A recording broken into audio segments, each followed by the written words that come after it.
Nestled beneath the outstretched wing of a Vickers Varsity in the Royal Air Force Museum Cosford, the Compass Swift looks more like a model than an air racer. 41 aircraft were constructed between 1930 and 1933, and many competed in air races. The wings folded for transport and storage, making it a practical choice for playboy pilots. One owned by the then Prince of Wales competed in the 1932 King's Cup, achieving a creditable second place. This airframe, ACGL, was owned by Alex Henshaw.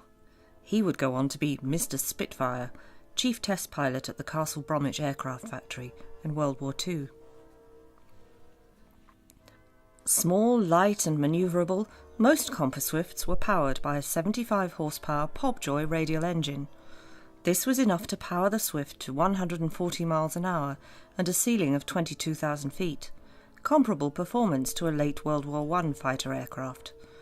The designer, Nicholas Comper, had served in the RFC and went on to train a new generation of pilots, including Frank Whittle.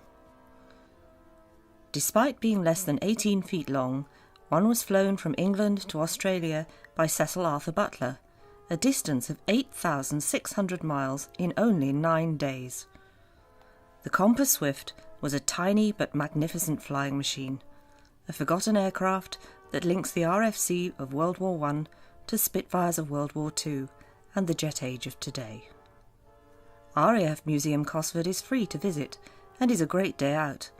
We'd like to thank the museum staff who enabled the close-up walk-around of the Compass Swift. Please subscribe to History Needs You for more history, heritage and forgotten aircraft.